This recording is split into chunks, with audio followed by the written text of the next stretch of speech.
It's time, but shall we do one more round? Because people are still... One more round. One more round, yeah.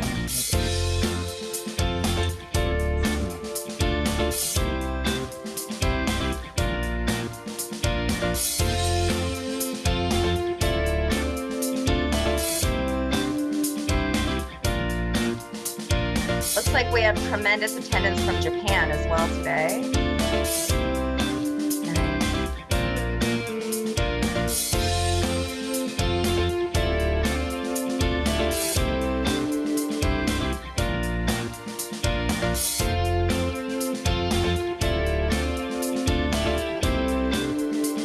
Ken King, great to see you. I can almost read every name.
Tasha, thank you for joining. Thank you. Tasha is here.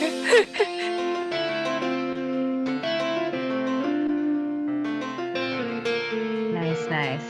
Okay.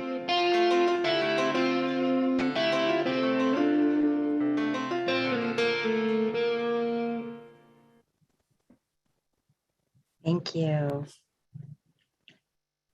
So, welcome everyone to today's program. I think we can see by the tremendous attendance at this event that Zoom events are still in demand. And we're so glad that you are all here. So I know so many of you, but for those of you who I do not know, I hope to know you soon, and I hope you know our society more in the future. My name's Tracy Gopal. I'm program chair of the Japan Society of Northern California, and welcome to today's program on Japan's business reinvention, how to lead corporate cultural change.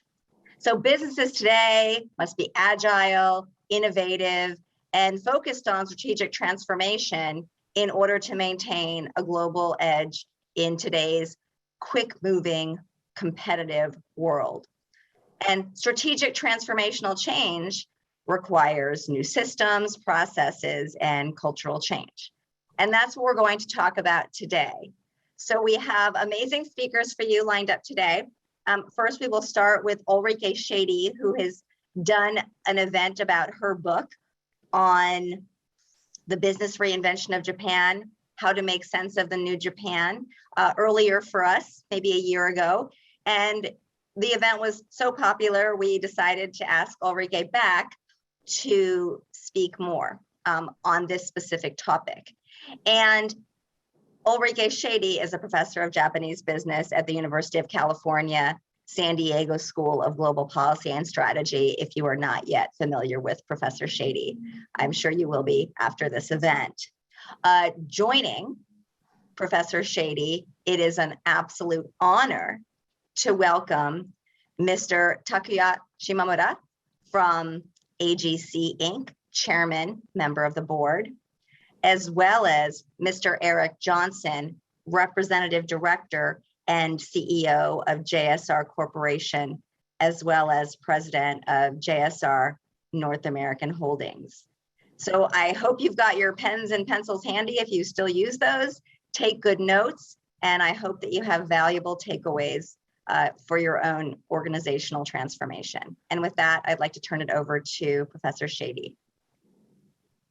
Thank you, Tracy. Thank you for the nice introduction. And I'm excited to be here and have two of my great colleagues from Japan here with me today. They have taught me a lot over the years. And so what we're going to try to do today is I'll give a little bit of an introduction of how academics and business scholars think about culture change and also what's going on in Japan by way of a maybe 10 to 13 minute introduction of the pertinent parts of my book. And then I will bring in our two guests for a conversation about how they are actually doing it. And I can promise you already, we'll probably learn a lot from them and their toolkit of how to move their companies from what they used to be, which is big, large industrial installations and chemical companies to, as Tracy just said, agile, nimble, global competitors in the deep tech realm. So let me begin, if it's okay with you, with some PowerPoints. And my first slide, I want to thank the Japan Society of Northern California for doing this event. I'll also point out that this is jointly with the Japan Zoominar at UC San Diego. And I think this is a great example of what we can do when we join forces. So everybody gets to dip in. So welcome, JZ folks. It's great to have you here. So the book, of course, as Tracy just said, is the business reinvention of Japan, and it has 10 chapters. And what we want to do today is I want to talk a little bit about Japan's business culture, and in particular, about how to manage the reinvention. I will not talk a lot about the strategy, but if you're interested in that, you can either go to my website, which is thejapanologist.com, or read the book. So let me just give you a brief background, right? So the book is about what Japan's leading companies have done in terms of reinventing themselves to compete in the changing global environment. And I argue that Japan still matters because it is the third largest economy in the world after all, and it is an alternative system with different trade-offs between slow and stable change over, fast economic growth. In strategy terms, the book is about how Japan's best companies have repositioned in what I call an aggregate niche strategy, or choose and focus version 2.0, which is about a pivot out of old non-competitive sectors into cutting edge technologies. And the point today that we want to talk about is the management aspect of it, which is how can this corporate renewal be managed? And we already see it in office design and office layoff and work-life balance discussions. But today we want to talk about what leadership can do. And so some of you may wonder, why do Japanese companies have to reinvent? And the answer is for two reasons. One is Japan lost the previous competitive advantage in mass producing high quality consumer end products to South Korea and then Taiwan and then China sometime beginning in the late 1990s. So the question is there a way for Japanese companies to profit, not just to succumb to these competitors, but to profit from the rise of these neighbors? And then the second challenge, of course, is the globalization of supply chains and the digital transformation, which is bringing new goals and opportunities for Japan. And so the question is, how can Japan's leading companies benefit from this technological disruption? And the answer, you have to just take my word for it, because I'm not going to go into the depth of this today. The answer is they have to compete as nimble, agile leaders in deep tech technologies. We'll talk about later what that means. And that requires new processes of breakthrough innovation in the same environment that they used to have that was so strong at incremental innovation. So let me give you the analytical tool that we business scholars like to use. This comes to us from Charles O'Reilly and Michael Tushman, who wrote the book on ambidexterity. And so their model is that there is a certain strategy, right? So what business are we in? How do we compete? And once we have that strategy to execute it, what is needed is an alignment between four components. One, what are the absolute critical tasks that we need to get done? So if you're an airline, we have to get the airplanes in the air and land on time and so forth. And so if you're a chemical company, that's different. So what are the critical tasks we need to do? What are the kind of people, the mindset, the knowledge, the motivation that we need to get this done? What is the culture, the norms and expectations within the organization that we need to support this? And then what is our HR system? So what are people promoted for? How are they assessed? What's the hierarchy in the organization? And the point is that if there is a fit, if there is an alignment between these four tasks, people, organization, and culture, then this company will be super successful. So that's the model. Okay, so let me take this to Japan. So this is the developmental state, post-World War II Japan's alignment model. You know, you can think of Toyota or Panasonic or something. I didn't want to do that. I want to get my laser pointer. Here we go. So the strategy of the 1960s through 1980s was for Japanese companies to build an export machine with high volume, low cost mass production. The goal was sales growth and market share, and basically pepper the world with consumer end products. And to do that, companies realized that they needed to have operational efficiencies, bring costs down, quality up, and they would do this through Kaizen and constant learning, right? And so this is the old model that we all know from the book by Baglan on Kaisha and so forth. So the people that you need to, if you want to have this aligned, the people that you need to execute the strategy are engineers with operational excellence, high functional expertise, and they just do the Kaizen, the learning, and the quality up. The organization and rewards are about lifetime employment and wage parity. So the definition of fair in that system was equal. Everybody was promoted in lockstep. And really the way to success was to make your boss look good, a little bit like the military maybe. And then the culture needed to execute this developmental state model was one of compliance and obedience, be meticulous, be highly disciplined, work hard, long hours, and make no mistakes, right? And so this worked like a charm. There's a huge fit. I mean, if you go to Toyota, if you go to the old Matsushita, even Sony, you see this executed to perfection. And by the way, yes, this is a perfect alignment for incremental innovation and high quality mass production. And also keep in the back of your mind that this is of course useful today still, if you want to make windows or big chemicals and so forth. So this is still useful, but it is the developmental state alignment. So let's go to the new strategy of Japan's companies in the 21st century, which is about agility and adaptiveness for global competition and deep tech leadership. All right, so what do we need for that? Well, the critical tasks are about breakthrough innovation, fast sensing and seizing, new business development that is at the forefront of the cutting edge of at the forefront of the tech frontier, and technical excellence.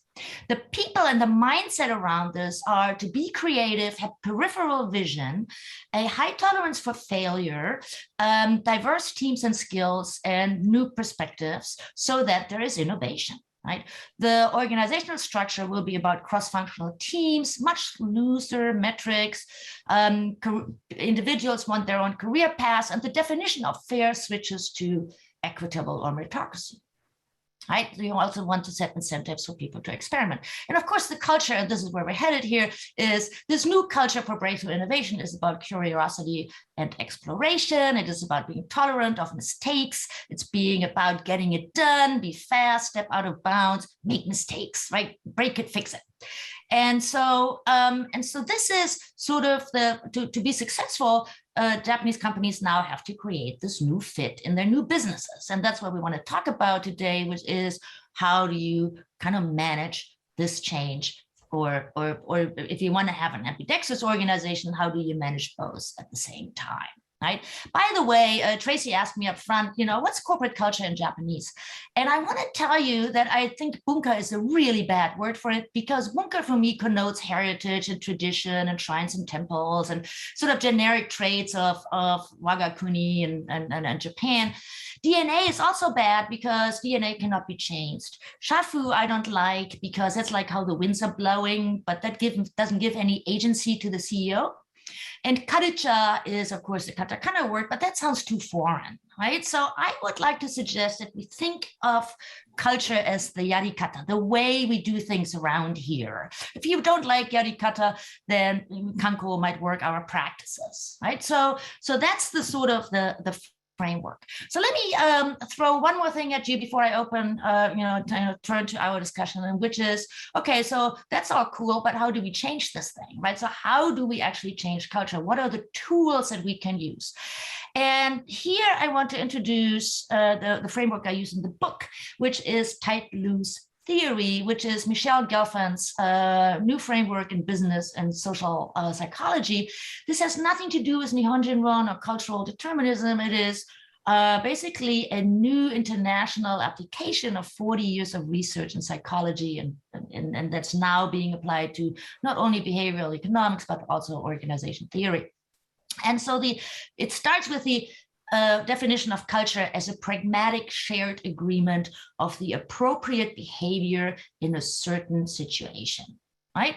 And so that appropriate behavior changes by setting. Let me tell you a little bit more about that. So for instance, if there's a difference how you behave if you go to the football stadium or Beethoven Symphony.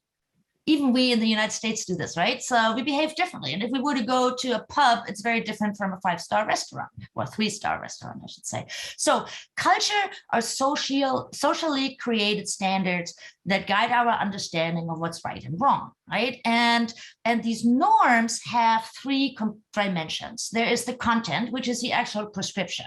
This is how you have to behave. You dress up, or you shut up, or you don't speak out of order, or whatever the prescription is. But then there are 2 other components, and that is consensus and intensity. And that refers to how strongly people agree that these norms are important and how much they're willing to tolerate deviance or not, right? So the content differs by setting, and the consensus and the intensity are what Professor Gelfand talks about as tight or loose. So she and her team studied this across 33 countries, and you guessed it, Japan ranks fairly tight, and the US ranks fairly loose. California would be even looser than the East Coast.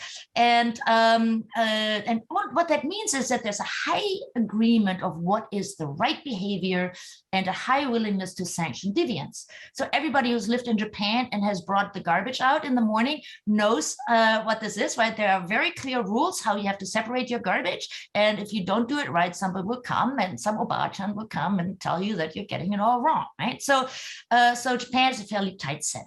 So now it gets interesting, right? How do we change a corporate culture in a tight setting, right? So 2 steps to this logic. One is, if we agree on the definition of culture as a set of norms that guide the appropriate behavior, what's right in a given situation, then that means you can manage that. You can change culture by changing the definition of what is the right behavior in a certain situation. So for instance, think of a meeting, right? Is it okay for a young person to speak out or not? Well, in an old-fashioned Japanese company, no, the young person will always wait until they're called on if they speak at all. However, a CEO could change this, right? So you can change the norms that guide the appropriate behavior. And note also, before I turn my PowerPoints off, that tight loose are not about good or bad. They're good and bad for different things. So loose cultures are quite good at innovation, sort of the break it, fix it of Silicon Valley, let's make a mistake, have the sort of the goldfish memory, don't think about it, move on. Whereas tight can be very good, including, by the way, for managing change, because in a Japanese setting, once everybody is on board and has agreed, it's actually fairly fast rollouts of, change in behavioral norms. Okay, so let me stop. I'm talking about too much. I have more stuff. So let me finish. But before I do so, I just wanted to point out that Charles O'Reilly and Masanori Kato and I have actually written a case on AGC. So I just wanted to show you this. It's the Stanford case. So if you're interested in the details of this is where you can read up on it, and it exists in Japanese. So let me stop my share here, and bring in my two guests, because what we want to do now is talk a little bit about, okay, so how are you doing this, right? So how are you redefining the norms and what is the right behavior? So if I could get Mr. Shimamura and Johnson on the screen with me. Are they there? Are we done sharing this? Maybe we're not. Okay, so there they are. So Shimamura-san, ohayou gozaimasu. Welcome. And there's Johnson-san, ohayou gozaimasu. So AGC, let's start with AGC. And so it's a very old company, founded in 1907, the second son of Iwasaki-san, the Mitsubishi Group, and it's 13 billion in revenue. It's a big old company with lots of installations and lots of chemicals, and glasses, of course, huge thing. So Shimamura-san joined this company in 1980. He spent a lot of his time with the chemicals division, where he led several global turnarounds and a domestic one also. So you were known as the Mr. Turnaround. In 2013, you became the SVP of electronics, and in 2015, you became the CEO. Under your guidance, AGC has undergone what I really think is a reinvention. So thank you for joining us today. We want to hear about AGC. But let me first introduce Eric. So Eric Johnson is the CEO of JSR Corporation, which stands for Japan Synthetic Rubber. But my understanding is you're actually pivoting out of synthetic rubber as we speak. JSR was founded as an offspring of Bridgestone by Ishibashi-san, who wanted to have a synthetic rubber sort of subsidiary, so that because he kind of foresaw that his tires would not be good enough on just natural rubber themselves. So Eric joined after working for Nikon for a while in Sunnyvale, became the CEO of JSR Micro, where he also overlooked, in particular, the development of the photoresist business and the sort of the electronics and digital solutions business. And then he also spearheaded JSR's transition into the life sciences. So now he's in Tokyo. He is the CEO of the whole shebang, and congratulations on taking over this wonderful company. So let me start and ask both of you if you could give us just a little bit of a sense of what your company is and what you've done. So just a short sort of impact statement of what type of company we're dealing with here. So Shimamura-san, could you maybe start us out with that? Oh, thank you very much, Ulrike-san. It's a very happy and honor today for me. So from my side, so in a sense, a transformation might be something like a destiny for some companies that have a long standing histories like AGC. We have produced seed grass more than 100 years, and style of the business is not so changing a lot.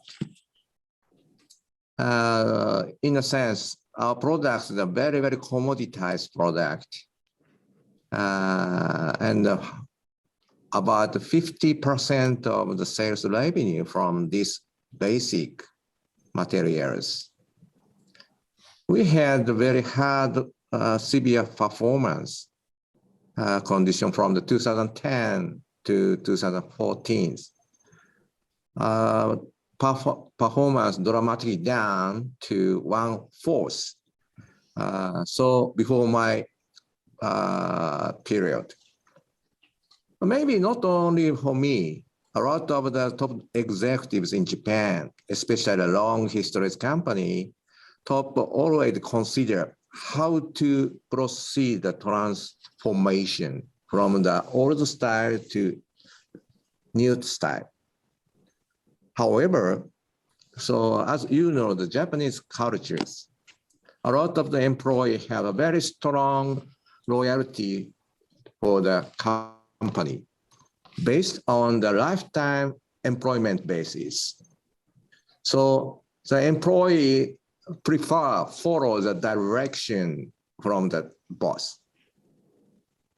So this style is in the very, very effective in the past, especially to develop the new product or process or cost cutting programs, because they want to contribute for the company. However, recently, a lot of the new players enter the market, like a Chinese producer or other companies can produce it. They are very proud of the low cost comparing the Japanese product. Even we appear the high quality, but for the customer's point of view, they understand the quality. However, they have not neglected the price. So such a condition continues for a long time. So that's why a lot of the Japanese top management want to change. However, so under such a conditions, usually top management say, do something, cost cut. If the people already understand what they should do, already they done. So, but they are confusing how to break through these conditions. And people want to CEO to show the correct direction.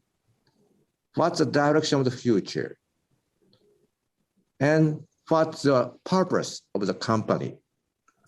So once again, Japanese company have to back to the original purpose. What's the meaning? What's the significance of the company's existence? So I focus on the changing the culture. Culture means adapt the changing in the very fluctuate market. And even the top management change, but such a movement have to be continued for a long time. So I want to go back the origin of the funding period. I mentioned to a lot of people what's the purpose of the AGC. In short, if we proceed such a innovation invention, from my perspective, so empathy is very important in Japan companies. Once we can succeed to build up the core empathy among the employees, maybe we can do everything and we can make a good team a lot. So Japanese business style move and manage based on the team play. So the point is how to build up the good team. For that, empathy is very important. So my activity in 96 years past, I focus on. So that's why we supporting a lot. For example, installing the DX, AI, material informatic technologies, a lot of the such resources to the working place, and provide 3,000 yen for the growth beside of the usual expense. So like that, how to motivate the people's mind, and today's result already fixed by past activities. Today's our activity make the future. I completed this concept to a lot of the people. And same time, I request the leaders to have to be a good coach. So in US, some leaders ask me, Shimamura-san, you mean we have to have a Mickey Mouse ear? So I replied him, no, the size of the Mickey Mouse is not enough. I prefer the Dumbo. It of Dumbo is good. So we have to concern the growth of the subordinate, initiate, and self activities is very important. If Japanese company remember such a safe, sustainable working style, we can overcome any challenges. Thank you. So AGC used to stand for Asahi Glass, right? But now you think of it as advanced. Yeah, one of the change of the name is my strategy to change the mindset from the people. It still stands for Asahi Glass Company, but you also like to think of it as an advanced materials company. Yes, right? yes. AGC are usually Asahi Glass Company. So, but at the general shareholder meeting, I explained the shareholders, AGC means Advanced Glass, Chemical, and Ceramics.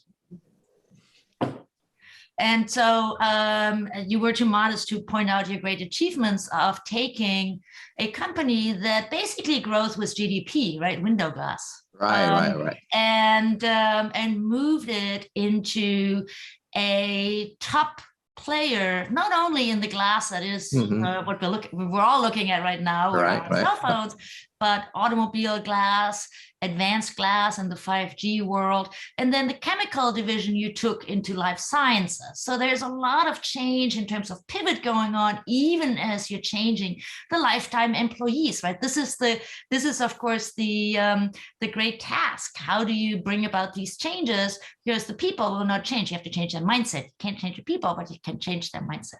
Let's turn to Eric before I come back to you, Shimamura-san, on some of the things that you've done specifically to change the mindset. So Eric, tell us about JSR. Sure. First, I want to thank everybody for the invitation. It's such an honor to be here with you, Ulrike, and with Shimamura-san, to even share the stage with them. It's quite the privilege. So thank you. Yeah, as you pointed out, JSR started life as a synthetic rubber company in 1957. And we still have the very large chemical complexes in Yokkaichi and Chiba and Kashima and some other places. It was a quasi-government entity until the late 60s when we privatized. So it really was focused on supporting the Japanese economy. That was the point after the war, to provide the synthetic rubber for the tires, as Ishibashi-san foresaw, and then supporting the automobile industry in Japan. In the late 60s, we privatized. And just around that time, we started to look for new markets as well. And through the 70s, we started to develop a focus on electronic materials, and actually the photoresist market started to come into being about late 70s, actually. And one of the important points here is that that business was started with a joint venture in Europe, right? So from the start, we're now pivoting from a very Japanese large chemical complex to an electronic sector, right? With foreign ownership, even foreign investment. The other thing that was important for that activity was we didn't just send people overseas. We actually invested a lot of capital in these different areas. So we established deep manufacturing capability, first in Europe and then in the late 90s in the United States. At the same time, we started to develop a display business. So the semiconductor and now display. So we've got a pretty robust suite of electronics-oriented businesses. That market, of course, is completely different from commoditized synthetic rubber, right? So you're now starting to see an evolution, not just of capabilities, but also mentality. And you talked about culture and the ability to engage outside ideas. That those seeds are already planted at that time. But it's still headquartered in Japan, and one could argue the center of gravity, at least for R&D, was Japan. And then we were successful in engaging markets and attracting good people outside of Japan. But then so I joined 2001. And even at that time, the executive management was encouraging all of us to look for the next growth drivers. And so while we were focused, of course, on I call it our day jobs, on making sure we were executing well for semiconductor, we were also making bets in these other areas just to go explore. And this is something I really enjoyed hearing Shimamura-san, because part of the attitude has to be the ability to explore without penalty, right? To explore with curiosity and to see what happens. So we looked at probably 5 or 6 different types of businesses along with life sciences. And even life sciences is a pretty generic term. There are lots of different paths that we explored on that. So sitting here looking backwards, it all makes sense. But at the time, it was pretty much organized chaos, trying to figure out what was going to happen next.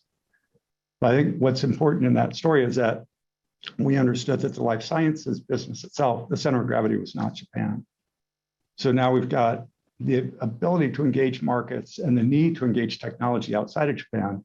And this is the first time where JSR actually executed an inorganic strategy, right? So we're now not just expanding, we're actually bringing in outside people and outside ideas to establish kind of a core part of our business strategy. So that was, when you talk about kind of the background of the company, those are the things that I think are illustrative of the way JSR has progressed. Well, thank you. That's terrific. So let me maybe go. The global aspect of this is super interesting. But let's stay in Japan for just a little bit.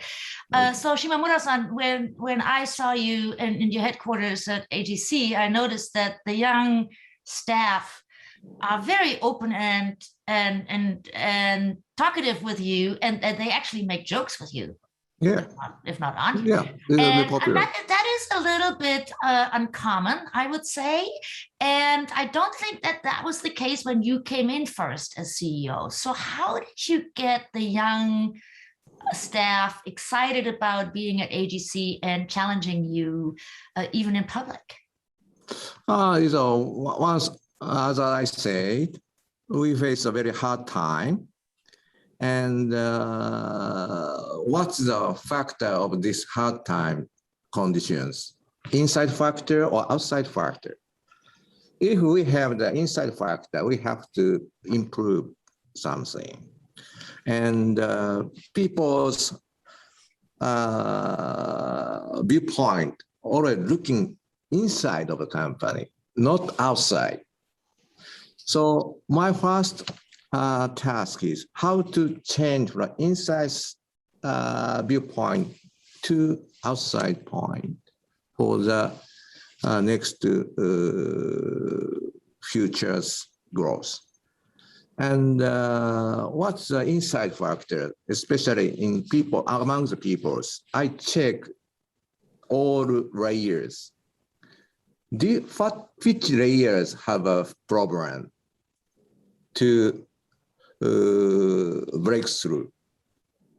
And finally, my conclusion, my task is how to encourage young generation. They will be main pillar of the company in next 10 years or 20 years. So that's why from the beginning of young generation, we have to start encouragement. And we support a lot that they can act self-sustaining style. So I try to have many opportunity with them through the face-to-face meeting, drinking, having dinner, and joking in some smoking room. No, smoking is a very, very secret to my wife. So, like So that. I understand you did like 130 town hall meetings around the yes. country. You were on the road. Basically, you did a road show, right? You have 50,000 employees in this company. So you basically went around the world to meet with So everybody. now we operate more than 30 countries. And I visited 92 countries already. Unfortunately, 2 countries not yet because of the COVID. But anyway, so I tried to have a face-to-face meeting, not only a top executive of each region. I want to have a face-to-face meeting, a lot of the variety of layers, top management, middle, and young generation, and worker. So for their understanding that I mean, for example, the company's purpose and our direction, what our role to make a good team, one team. So I thought this is very important. So such a town hall meeting, once visit one site, at least 3 or 4 times face-to-face meeting session, top management, middle, blah, blah, blah, like that. So continuously, this town hall meeting I had, such a rumor already expand worldwide. For example, I visit Russia 2 times. Italian people, colleague, claim me, Shimamura-san, why you visit Russia 2 times, but Italy, you didn't come? How come? So I visit like that. So such activities and my behavior, maybe I could show them something psychological safety. So that's why they can free talk to us. Right. And when the young people speak to you like that, you celebrate them, right? You engage, you make fun back. They are not punished at all, right? They're celebrated for, yes, they spoke up. So Eric, how about you? I mean, you're coming in as a foreigner into a Japanese setting that has huge installations in Yokkaichi, of all places. What's your MO? Yeah, it's interesting. Yeah, so, of course, from the outside, it looks like a foreign CEO of a Japanese company, right? But the reality is I've been with JSR for 20 years, and every opportunity I get, I try to correct that perception, right? I don't consider myself a foreign CEO. I consider myself a JSR guy. And there's a lot of important truth in that, because my relationships with the people at JSR are deep. And even before I joined JSR, I worked with JSR people. So Koshiba-san and quite a few other people I had very strong relationships with even before I came over. And that was part of the attractiveness to come to JSR. So with that organic kind of growth of the depth of the engagement, when I became CEO, a good part of the company knew me. Obviously, the petrochemical side did not know me so well. But I was able to, as Shimamura-san said, we're smaller, we're about 10,000 people, but I was committed to go and talk to everybody that I could, as much face-to-face as I could. And this was just before COVID, so I was able to tour around quite a bit. And there's a couple pieces to it, though. Even in places where I didn't know a lot of people, I knew somebody. I knew a couple people. And I could casually call on them during these town hall meetings. And once I do that, they're very, we've got a good standing, a good relationship. They could very easily engage with me, and other people could then kind of relax and start to engage a little bit more. So I think that was really helpful. Another piece was, and this I'll fast forward to the restructuring that you alluded to. we just announced a restructuring of the elastomer business, right? Core part of JSR's heritage. And there's a lot of explanation that needs to happen with that.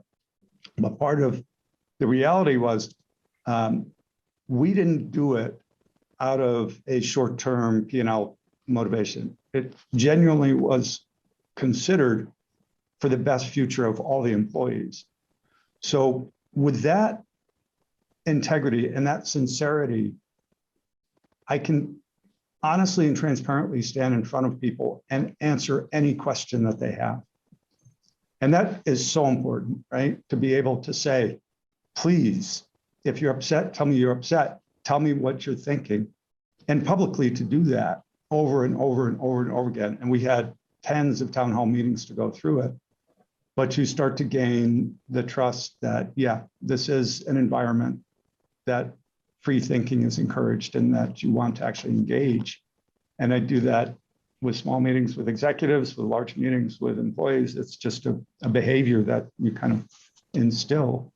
We were laughing a little bit before we came on. A lot of my colleagues tease me. They say, your favorite Japanese word is honne, right? And so trying to, yeah, please tell me exactly, are you sure? Yeah, tell me exactly what you're thinking. And, you have to be, obviously you have to be balanced in that approach, but one-on-one is also a very important place to start to understand what people are really trying to get at. And you can start to explore those truths once you understand them. But obviously, if nobody's talking to you, it's impossible. So every time you change the direction of a company, you pivot out of one business, you open a new one, there will be some people who resist this change. What's your advice on how to deal with the parts of the organization that don't want to change? So that that could be at the general manager level, the butcher level, it could be at a lower level, higher level. But there always sometimes usually people like to change if they see the thing, but there are always some that don't see it, they don't want to see it, they don't want to change. Change is hard work, or they think otherwise, or they have a different opinion of what the right direction is. How do you talk to them? I mean, what's the Shimamura-san? Do you have any advice on what to do with those that don't want to go along? Yeah. I think there are some of the confusion between the top management and the young generations. Young generation, middle class, especially middle class want to the direction from the boss. And from the both side, they both want to have an opinion from the middle class, right? So that's why such an imbalance exists in Japan. So one of the most important management style is how to balance both two powers. Only one side activity is not so good. Top down and bottom up. And the cross point is a real conclusion. Based on this conclusion, we have to consider the specific KSF, as Ulrike-san mentioned, explained, and formal organization and the people distribution. Usually, a lot of a company focus on this package and without how to improve or encourage the culture. So as I said at the beginning, if the company want to change dramatically, all members of the company have to have a same empathy. So that's why culture cultivation is very, very important, I think. And top management consider a lot of the tools. We provide a Gong Show for the young generation. They can free from any comment from the leaders. They propose their idea. Someone propose. They make the sound speaker by using flat glass like that. So So- it's a very, very amazing and style. So but in the case that we wrote about AGC, we actually lay out a little bit all the different things you've done. It's not one thing you've done, right? You've done the town hall meetings, you took the boot show out, your weekend of brainstorming, the Gong Show is for young employees that have a business idea. And it's like almost like a pitch event where they can pitch their ideas to senior management. And so at all levels of the organization, you have engage them so that they get excited. Eric, how about you? What are some of the things that JSR has put in place? Yeah, so I really like the idea of a Gong Show. I think that would be fun to put in place. Well, I may steal it more. So yeah, I think so when you were talking about it, I don't know if it's common vernacular, we call it the clay layer, Nadon, right? The difficulty. And I think part of the truth is people won't always agree, but if you don't explain it so that you have respect for their opinions and you let them know why you're doing it, you can agree to disagree, right? But you can still manage to get a positive and a constructive engagement in the process. And that's part of the communication, right? Just communicate over and over and over again. Why are we doing these things? And one thing is, it sounds easy, but you have to show some success. You know, it's not like it's guaranteed, but once you start to generate a positive result, obviously you start to generate some momentum. And so there has to be clarity of purpose on this stuff. And you know, when we started to engage in the electronic sector, you know, Shimamura-san talks about empathy. Once you get smart people from outside the organization showing how other directions, other processes may be effective, and you see the positive results of that, it generates its own momentum. Two things. One, the change starts to stick, right? People, oh, okay, I guess we don't know everything. But you also start to break down the tribalism that's natural to any human organization, right? So you now have kind of a creative energy that allows for people to start to hear and to listen to each other and to be open to change. But at the end of the day, you know, I do genuinely want to hear everybody's ideas, but there has to be somebody who says, I get it, I know, but we're going to go this way because this, in my judgment, is the best way to go. And my experience has been, if you can explain yourself clearly and you're willing to kind of own it, people will support you, right? And so that's been our experience. So we're going to switch to Q&A soon. So if I see hands coming up. But before let me ask one more question, which I'd like to just, you know, get into the round and then we switch to the other folks. So you both run global organizations, right? So AGC has 50,000 employees, of whom maybe half are outside Japan, and JSR has 41 overseas business sites, right? So in your view, in your experience, what is the biggest difference between managing culture change in Japan versus managing culture change in some of the other global sites that you have? Eric is smiling, so let's have Eric go first on this one. Yeah, okay. Yeah, this is interesting because Japan is different, clearly, right? It's a different approach, and our heritage is Japanese, so that, you know, the foundation, the roots are deeper. One of the things that is very clear to me, and you touched on it with the HR systems, the shift from the lifetime employment to a more progressive approach, I think is critically important, but also very difficult. When we just finished our first employee engagement survey globally, right? So we've used them locally to greater or lesser effect. This is the first time that we were able to see across the entire, all the different geographies. And you see, especially in the West, you see some subtleties. you see a glaring difference in employee engagement between Japan and these other sites. And I think one of the key issues is the ability for employees to own their own careers. Employees in Japan, they typically sign up to work for a company, right? They have an interest, they have a direction, but they're signing up to work for JSR or AGC. And then the expectation is that the company is going to kind of shepherd them through. And I think what's happened especially in the middle layers, is almost not, I say indifference like it's a negative thing. It's almost like there's no energy put into the question of employee engagement. It almost doesn't make sense, right?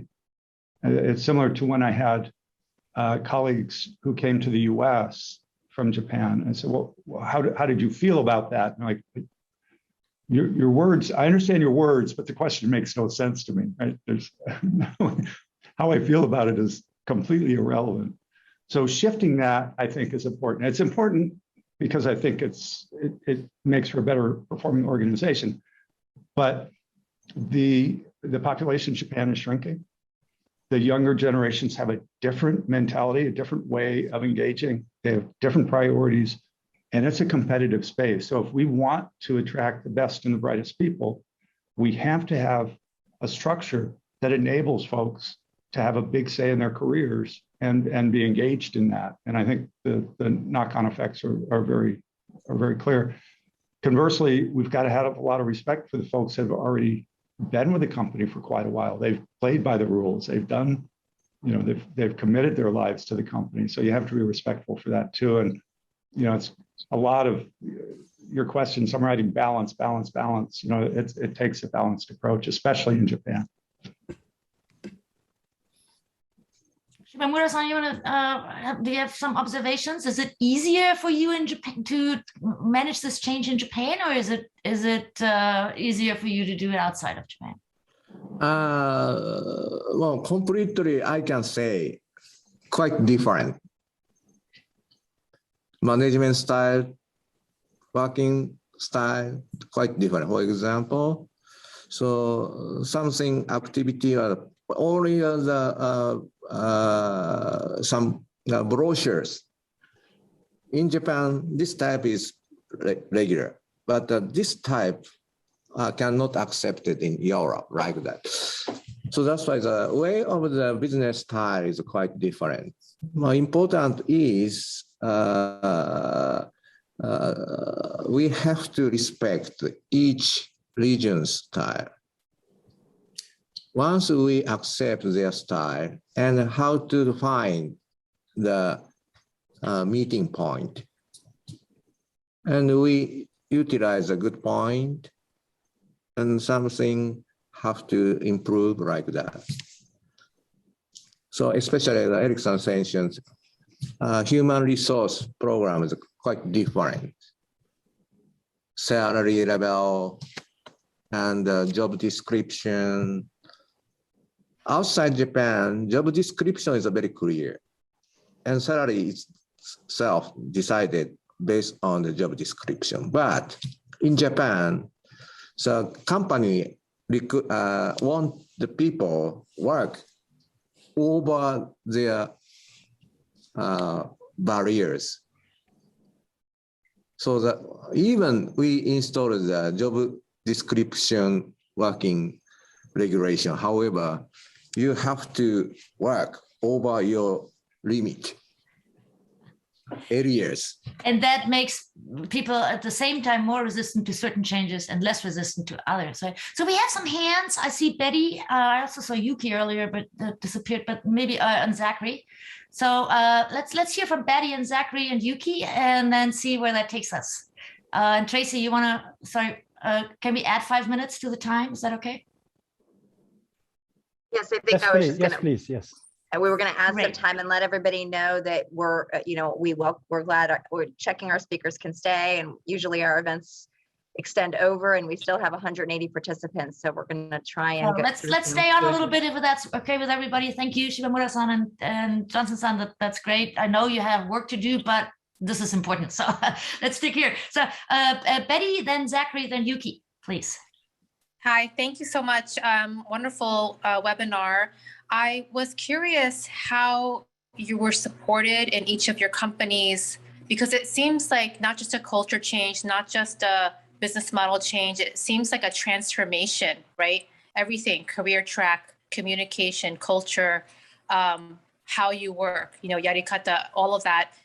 Did you employ like organizational change management practices or teams, like org design, talent development? What did you use to help you with this in both of your companies? How were you supported?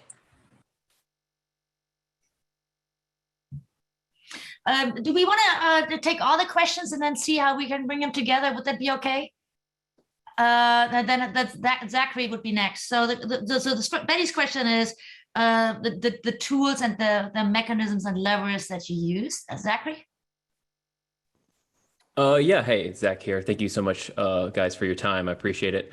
Yeah, I was kind of wondering kind of like what tools you're planning on leveraging. I mean, clearly there's a societal push for these kinds of innovations and changes inside of your culture, but those demographics are not even across the board. There's like younger generations pushing for different things. There's cultural changes, like your Western branches pushing for more change into your Eastern branches. So I'm kind of wondering, like, how are you leveraging those aspects of your businesses, those kind of engines for cultural change within your company to your benefit?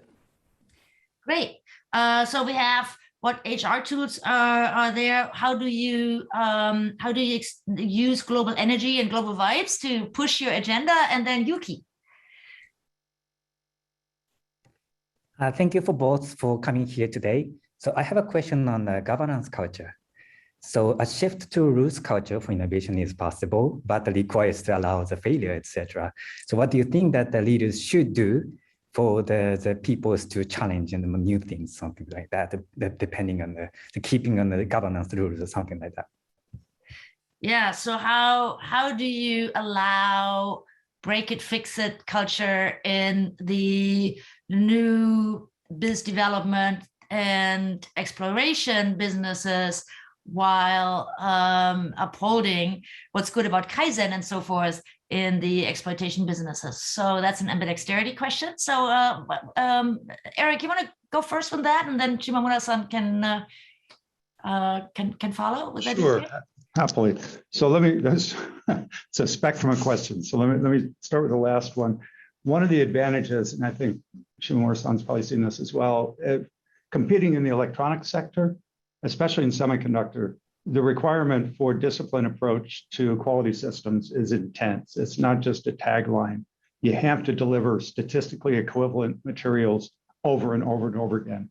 That means there can be no changes. And in fact, it's more severe than anything that had already been understood, even in a Kaizen context, because Kaizen is a big problem for this. If you've got creative energy and so-called improvements, you're causing big problems. So this is like the Intel rule. There can be no variance whatsoever in that. Right. That's exactly right. And one of the Intel directors told me a long time ago, he says, we don't know exactly what's going on. We're pushing everything to the limit. All we know is that it worked last time. Don't change anything, right? You can't tolerate any change. But in the same context, we're reinventing ourselves every 2 years. You have to have a creative side to this that enables an innovative mindset. So it's a balanced approach. And on the operational side, strictly discipline. On the R&D side, part of it is simple stuff. People believe you when you spend money.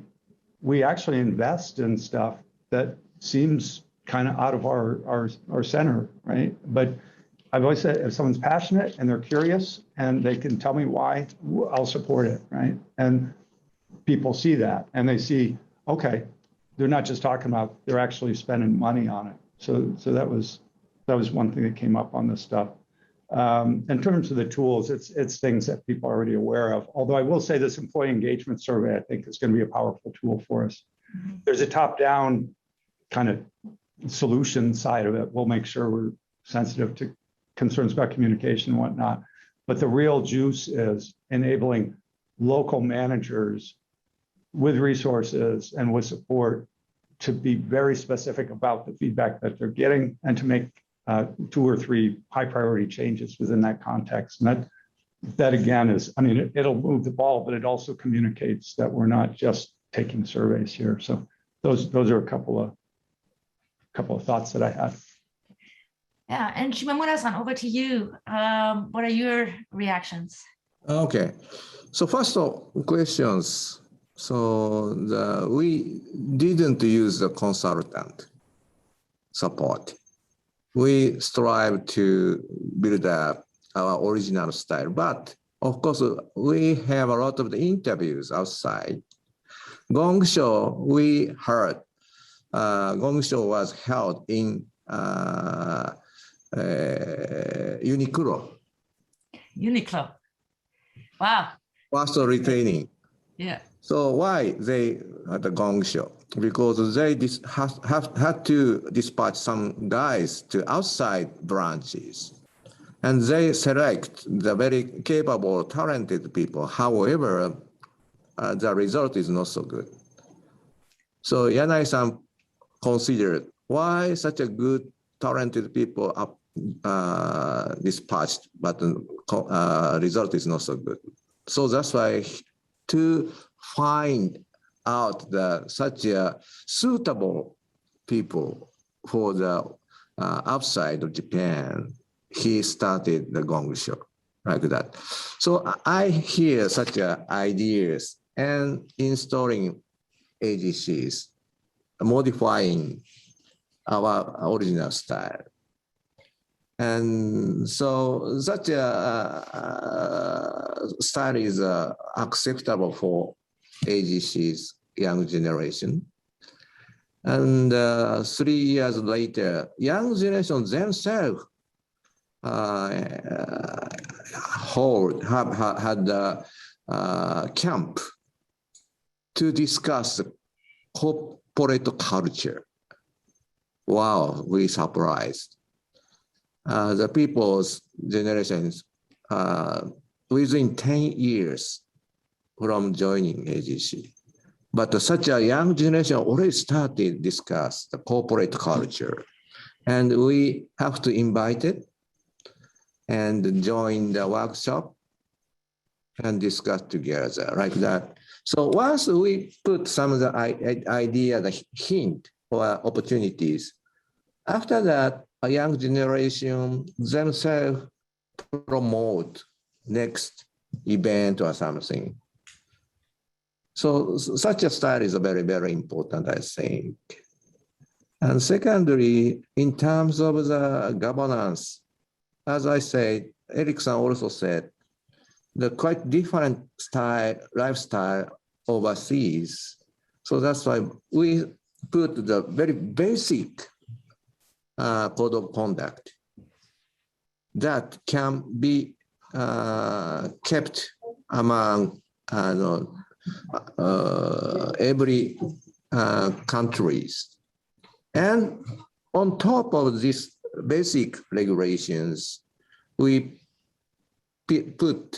add some of the regional-wise regulations. Great. Yeah. So thank you very much. So what I hear you say is that, first of all, at one level, you're doing everything that the sort of the scholars have described. Maybe they just watched you and learned from how you're doing it. But you set the direction, you create involvement, you bring in the younger folks and let them have ideas, you make the Gong Show and the town hall meetings. Then you showcase good ideas and the right behaviors, celebrate breakthrough behaviors, and young people make a joke, that is immediately amplified and celebrated. And then you change the HR system, allow maybe for more individualized career path and more meritocracy. And overall, what I hear you say is that what you're trying to do, I don't want to put words in your mouth, but what I heard you say today is you both of you have set out to talk to people a lot, talk to people, to and be respectful when they, respect their diverging opinions. That's fine. Let's have diverging opinions. That's healthy, right? Let's talk about it. Let's not agree, and in the process make the organization a little bit flatter, maybe. So remove some of the hierarchies where the young people don't dare to speak out and that sort of thing. So that's what I've heard you say, and I want to thank you for these great insights. I think time is up. I want to bring Tracy in and see whether she or Akiyama-san maybe want to have a final word on this and want to close this up, maybe, Akiyama-san. Yeah, thank you, Ulrike Sensei. I'm Takahide Akiyama of the Japan Society of Northern California. Thank you all for participating in today's wonderful event. I'm very pleased to see so many of you have participated. And I think this shows a level of interest in how Japanese large companies have been doing in this very competitive global business.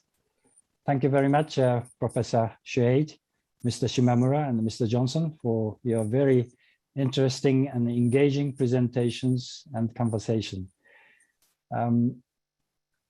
Today, I'm very fortunate to be able to hear directly from a very top executive, the two significant Japanese companies, AGC and JSL. I really like to thank Mr. Shimamura and Eric for taking time out of your very busy schedule to share with us your story about how each of you has led your company to change the corporate culture and mindset. This is something that we cannot usually hear elsewhere. So very much appreciated. Thank you very much. Also, Tracy, thank you also for kicking off this event by introducing Professor Schaede and the event. This event, as Ulrike-san mentioned earlier, is co-sponsored by Japan Forum for Innovation and Technology at US San Diego School of Global Policy and Strategy, where the Professor Schaede is the director. And I'd like to thank you and the forum as well. As you probably know, Japan Society of Northern California is 116-year-old this year. We are committed to advance understanding and friendship between the US and Japan.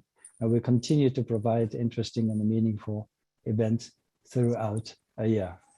Our activities range from art and culture and history, foreign relations and business, and technology innovation.